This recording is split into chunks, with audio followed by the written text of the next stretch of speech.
Magandang hapon po. Huli ka sa Cainta Rizal ang pagsalpok ng isang motorsiklo sa isang papalikong AUV. Dead on the spot ang biktimang tumilapon sa tindi ng pagkakabangga. Nakatutok si EJ Gomez. Kuha ang CCTV na yan sa Felix Avenue sa Cainta Rizal pasado 1:00 ng madaling araw kanina. Kita ang isang sasakyan na kumakaliwa hanggang sa isang motorsiklo ang nakasalpukan nito. Tumilapon ang rider. Nagpagulong-gulong naman ang nakalas na utility box ng motor. Ang tinapay na bitbit ng rider tumilapon sa bubong ng sasakyan. Grabe!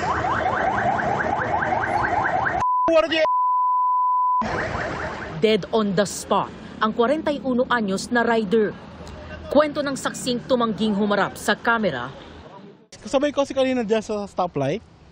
Patuloy na siya. Ilang siguro 4 times sa tumbling bago bumagsak. Sa investigasyon ng pulisya, pauwi na sa Antipolo City ang rider mula Cainta matapos maglaro ng basketball. Magsusundo naman daw sana ng kaanak ang 57 anyos na AUV driver para bumiyahe sa probinsya at makilamay sa namatay nilang kaanak. Kakaliwa po siya para pumasok sa subdivision po siya.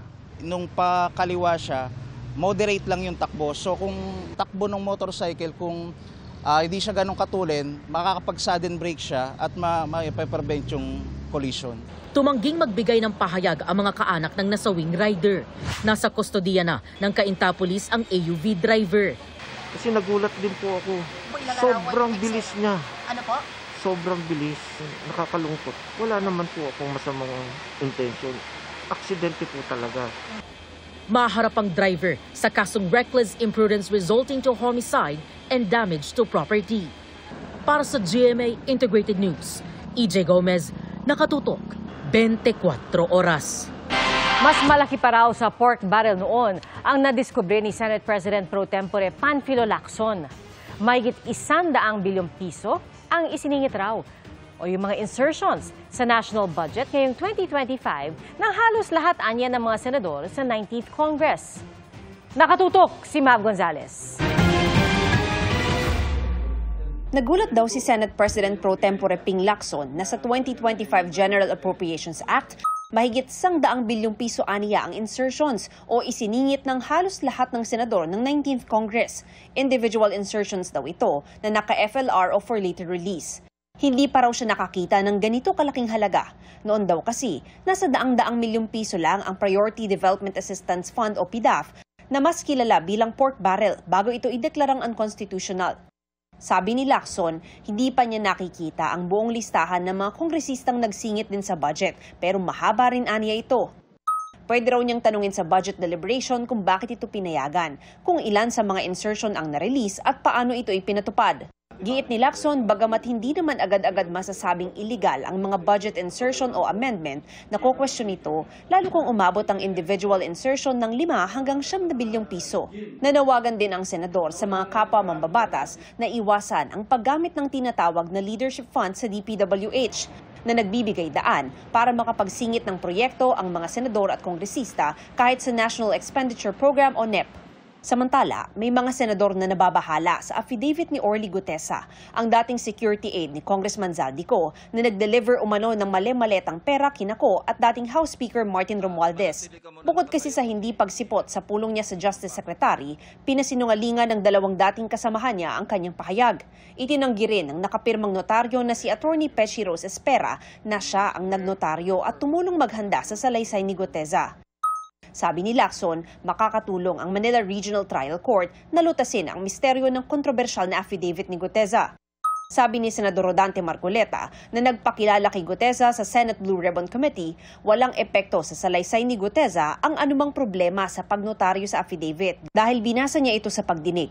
Sumumpa naman daw siya sa Blue Ribbon, binasa roon ang kanyang salaysay at tinanong pa ng mga senador. Kaya aniya, kahit walang notaryo, hindi nawala ng saysay ang mga sinabi ni Gutesa.